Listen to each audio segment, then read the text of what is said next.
This is Greg Kelly. Donate now to Toys for Tots, which works year-round. Go to toysfortots.org. Toys for Tots supports children in need throughout the year with programs like the Toys for Tots Literacy Program. Established in 2008, it has provided over 63 million books to disadvantaged children. The Toys for Tots Literacy Program is committed to providing disadvantaged children with direct access to books and educational resources that enhance their ability to read and communicate effectively. Go to toysfortots.org.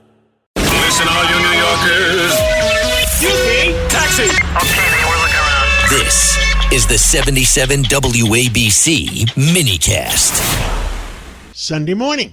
With us today is Congresswoman Nicole Malliotakis. And, she had a great week. And, Nicole, tell us about it. Yeah, look, the Supreme Court did the right thing, and they stopped our maps from being racially gerrymandered, which is unconstitutional according to federal law. And we're glad that they stepped in because this was a frivolous attempt, a meritless attempt by the Democrats to change our map, to tilt the scale, to give themselves an advantage.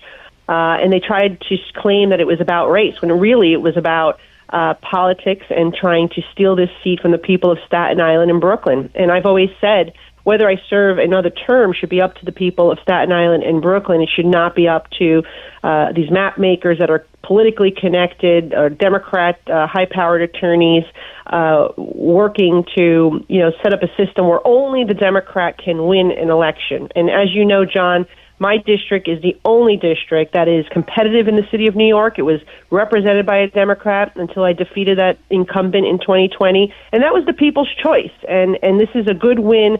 It's not for me. It's a good win for the people of Staten Island and southern Brooklyn, who will now be able to go to the ballot box and select the person of their choice, not have the Democrat Party jam somebody down their throats that they did not elect. And they were trying to tilt, again, the scale to move this district into Manhattan to achieve that, and we were able to defeat them. That is wonderful news, and you know why? It's fair. Fair and justice. I mean, I don't understand how some of these lawyers are given a legal degree. It's just we're so happy for you, Nicole. It's good that New York City has at least one Republican representing it, and thank you so much for everything you do. And this is the third time, John, that we've had to fight them in court to protect this district map. In 2022, they tried to egregiously gerrymander us. We sued back then, and they threw out the entire state map, and it was redrawn by an independent master appointed by the court. In 2024, we had this battle again, and then finally the Democrats chose to not change the map from the independently drawn maps, so we were successful there. And then here we had this third legal fight. But the reality is, like I said, most competitive district, the only competitive district in the city of New York. And as a matter of fact, Democrats have a double-digit voter registration advantage. So they should try actually putting forward good policies and winning on merit instead of trying to change the line to rig the system so they can try to get elected without having any competition. Understood. Now, what else is on your mind on a Sunday morning? Well, obviously, this week there was a court ruling that we were unhappy with, which was the one from the federal court saying that President Trump could not stop congestion pricing. I believe otherwise, and this decision is going to be appealed. As you know, President Trump, within his first 30 days, rescinded the approval Joe Biden gave New York City to implement that congestion tax. And they never did a full and thorough economic impact statement required by federal law. And so there's multiple lawsuits, but I received word this week that the administration is going to appeal that decision. And so this fight is not over, and we're going to continue to fight for the hardworking, tax-paying commuters who shouldn't have to pay another fee to enter the city center and the city in which they live. And in addition to that, on Staten Island, I'm joining with my colleagues to fight the mayor's attempts to place a new shelter in the South Shore of Staten Island. We were told by the city, we were always skeptical, but we were told that this was going to be a hotel.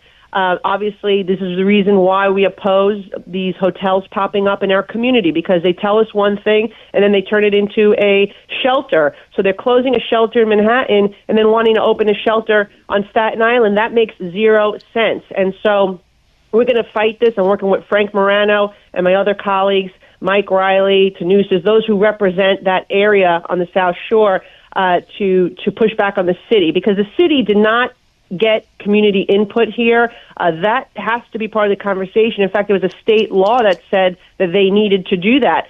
So they're trying to really hurt, again, neighborhoods and communities and the quality of life once again. And that's not a surprise coming from this mayor, who also, by the way, wants to increase property taxes, which is another fight we have. John, you know, on the federal level, we worked very closely with President Trump to deliver SALT relief so New Yorkers could write off their local, state, and property taxes. And here comes the mayor now trying to raise property taxes and take more money from hardworking New Yorkers and making it less affordable to live in New York City. Well, Nicole Malliotakis, thank you so much for everything you do for all of New York City, for Staten Island, for Brooklyn, for Manhattan, because we're suffering with congestion pricing in Manhattan, and the stores are suffering. Let's hope common sense prevails. Yes. Well, thank you, John, for having me on as always, and we appreciate you getting the truth out there.